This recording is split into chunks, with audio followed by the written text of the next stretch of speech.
You don't realize when it's happening. It starts small. A choice that feels right. A step forward, or so you think. But before you know it, you're sinking slowly, then all at once. And by the time you understand what you've done, it's too late.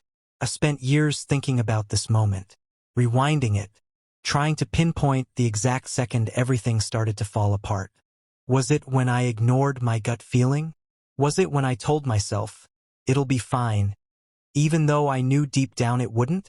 Or was it even earlier than that, before I even knew what I was getting myself into? I used to believe that mistakes were lessons, that no matter how bad things got, you could always recover. But what if that's not true? What if some mistakes cost you something you can never get back? I know what you're thinking. Everyone makes mistakes. Everyone has regrets. But trust me, this one is different. This is the kind of mistake that rewires your entire life. That lingers in your mind at 2 a.m. when the world is quiet. That makes you wonder, if I had chosen differently, would I be happier? Would I be freer? Would I even recognize myself? I need you to listen, not because I want sympathy, not because I want to dwell on the past, but because I know there's someone out there, maybe you, who is about to make the same mistake. And if I can stop you before you do, maybe all of this will have been worth it. So stay with me. Let me take you back to the beginning, to the moment I thought I had it all figured out, to the decision that changed everything. Because if I could relive my life, I would never do this again. I remember the day so clearly, the moment I made the choice that changed everything. It didn't feel like a mistake then. It felt right, logical, like the next step in my life's journey. And maybe that's the most dangerous kind of mistake, the one that disguises itself as progress. I was young, full of ambition, chasing a dream I barely understood. The world told me, this is what success looks like, and I believed it. So when the opportunity came, when the door opened just a crack, I didn't hesitate. I walked through it without a second thought. At first, everything seemed perfect. I told myself, this is it. This is what I've been working for. I ignored the small voice in the back of my head whispering, are you sure? I brushed off the unease in my stomach, convincing myself it was just nerves. The first few weeks were exciting. New challenges, new people, new responsibilities. I felt important. I felt like I was finally becoming someone. But slowly, almost imperceptibly, the cracks began to show. The long hours that stretched into the night, stealing away my time. The compromises I told myself were necessary. The small sacrifices that didn't feel like sacrifices, until they added up to something I couldn't undo. I started missing moments. Small ones at first, dinners with family, weekends with friends. But then the big ones, the birthdays, the milestones, the last chances to say things I didn't know I would never get to say again. I told myself I'll make it up to them later. There's always time. But time doesn't wait. It moves forward, indifferent to our excuses. And before I knew it, the life I had stepped into wasn't mine anymore. It belonged to something else, to expectations, to obligations, to a version of success that I wasn't even sure I wanted. The warning signs had been there all along. The exhaustion I ignored. The relationships that quietly faded. The way my own reflection became a stranger. But I was too deep in it to see. Or maybe I didn't want to see, because admitting it meant admitting that I had made the wrong choice. And so I kept going, step after step, deeper into something that was slowly consuming me. Until one day, I woke up and realized I didn't know how to get out. It didn't happen all at once. I think that's the cruelest part. If everything had fallen apart overnight, maybe I would have noticed. Maybe I would have had the strength to walk away. But that's not how it works. No, the worst mistakes, they unravel slowly. So slowly that by the time you realize what's happening, you're already trapped. First, I brushed it off. The exhaustion. The sense that something was missing. I told myself it was normal. This is just how life is. Everyone struggles.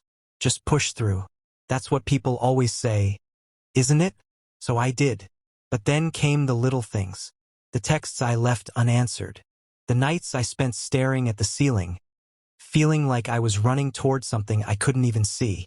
The quiet moments where I'd catch my own reflection and wonder, is this really me? I started making excuses. To my family, to my friends, to myself. I'm just busy. This is what I wanted. It'll be worth it soon. But how do you measure soon? How long are you supposed to wait before realizing that what you're chasing might not be chasing you back? Then the first real crack. The moment I should have listened. It was a phone call.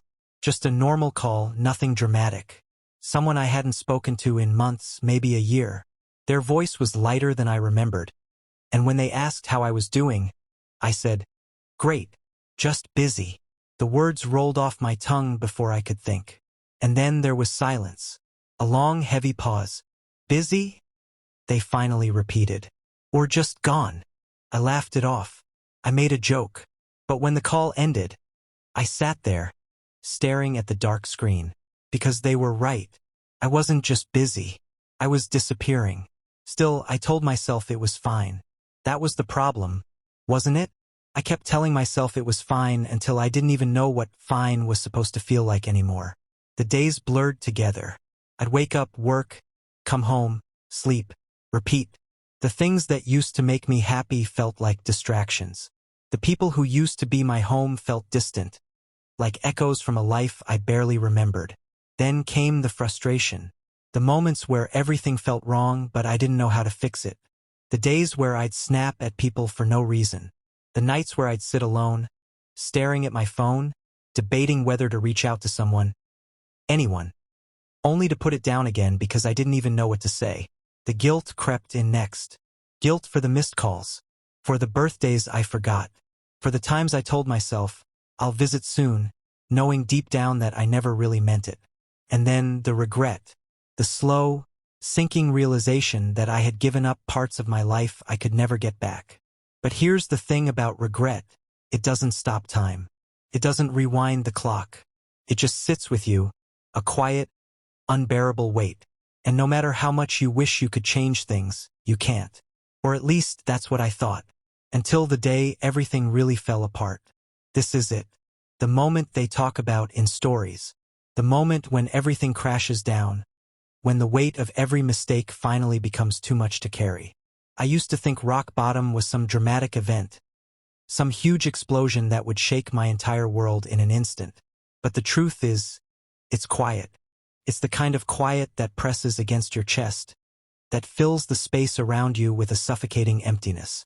It's the realization that the life you've built, the choices you made, have led you here, to this room, to this moment, alone.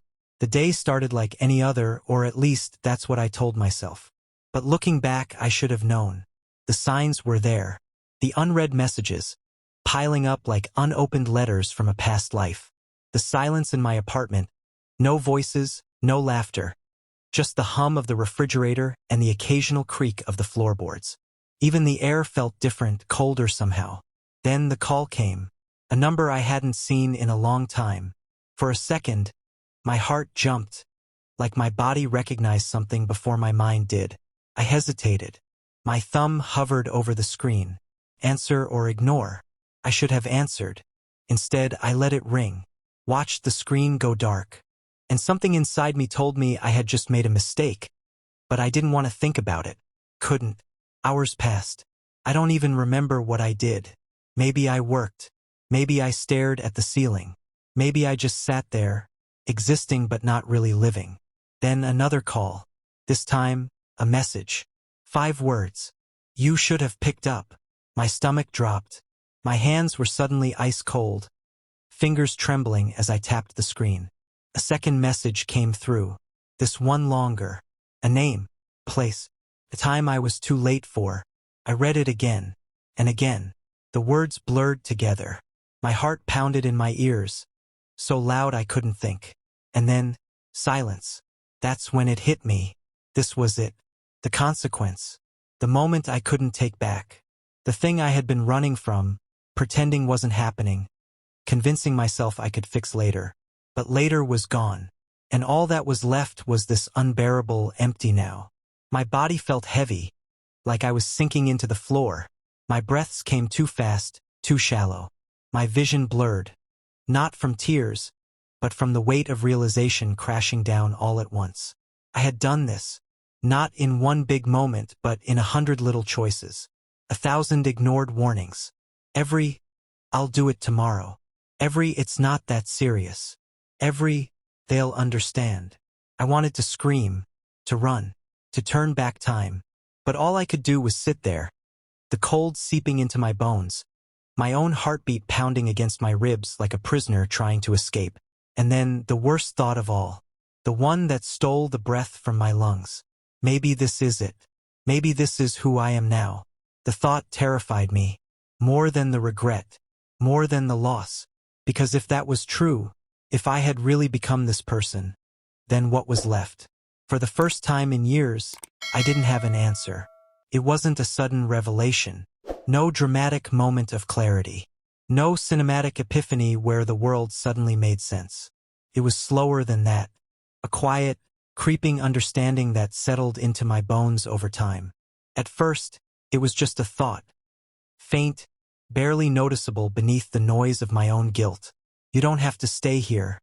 For a long time, I ignored it. I had spent so much energy convincing myself that this was just my life now, that I had already gone too far down the wrong path. That regret was permanent, that some mistakes were too big to come back from. But that morning, something was different. Maybe it was the silence, no longer suffocating but full of possibility. Maybe it was the way the sunlight hit the floor, a reminder that the world outside was still moving, even if I had stopped. Maybe I was just tired of feeling like I was sinking. So I did something small. I got up. I opened a window. I let the air in. It sounds ridiculous, doesn't it? That opening a window could feel like a step forward. But when you've spent so long drowning in your own mind, even the smallest movement feels like a revolution. That's when I realized, change doesn't start with some grand gesture. It starts with a choice. A single, quiet decision to do something different. For me, it was acknowledging the truth, really looking at myself, at the life I had built, at the people I had pushed away. It hurt, more than I expected, because once you see things clearly, you can't unsee them. I had wasted so much time waiting for the right moment to fix things, for some perfect opportunity to undo the damage I had done. But there is no perfect moment. There's only now. And if I wanted my life to be different, I had to stop waiting. So I started small.